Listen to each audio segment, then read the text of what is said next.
Every animal on our farm contributes in more ways than one to the ecosystem that we're creating here.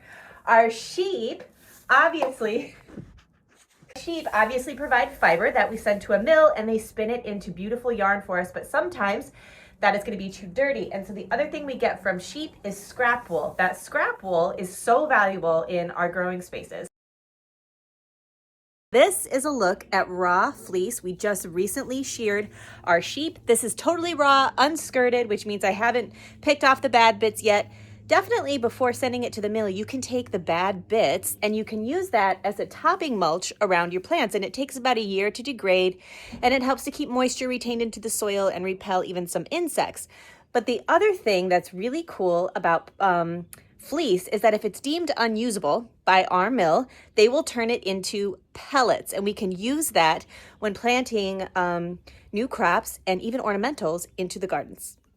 The wool pellets from the mill came in a large plastic bag like this, and this is about 3 fleece worth of fiber that was just unusable, too dirty for spinning into yarn. And so instead, we turned it into pellets for an organic garden fertilizer and moisture retention tool. Whether I'm transplanting a seedling or a major gallon-sized plant, using pellets at planting time is super easy. Once the plant is inserted into the hole, I just sprinkle in about a handful of pellets, no more than a 1/4 cup. Then backfill the dirt into the hole, and then I also top dress with a little bit of pellets on top. In this bag, I have a bunch of waste wool from shearing day. So this is the stuff that's way too dirty to use, stuff from under the chin that gets dirty from eating and drinking, things from their hindquarters, around their legs and belly, all the stuff that really is too nasty or filled with dirt to actually send to the mill for fiber.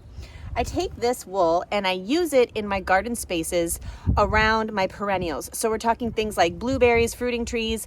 I don't really like the idea of exposing crops like lettuce to these oils. It just kind of grosses me out, but there's no reason you can't do that, even though I don't do it personally. Because this is an oily or piece of organic matter, right? That lanolin that's on there.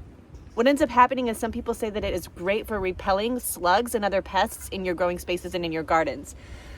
Anytime we add anything like organic matter to the soil, it's going to decompose and add a growing medium or a growing substrate. So we're adding organic matter that's going to break down and facilitate healthy soil and fungi and mycorrhiza and all the good stuff that's underneath the top of the soil that we can't see.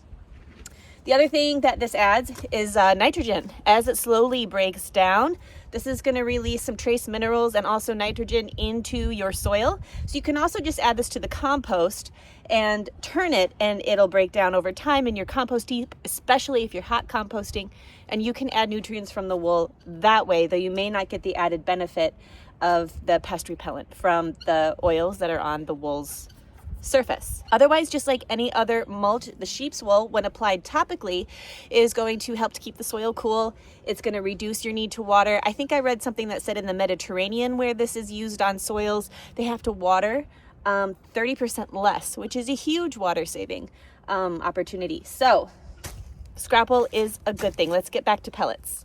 Just like wooden bedding pellets, these are going to expand with moisture. So think about it. When they're buried in the soil amongst your plant roots, they're going to expand and create air pockets. Those pockets add oxygen to the soil and create more space for the roots to branch out. The other thing that we use sheep for is they are great lawn mowers, so they're good with grass. They're not going to eat brush. They prefer to mow lawns and pasture. Finally, we do multi-species rotational grazing. I have other videos on that, but that's basically where we're keeping our parasite counts to 0, literally, by grazing multiple species on our property. There's definitely no shortage of ways that sheep give back to the farm. Thank you so much for watching.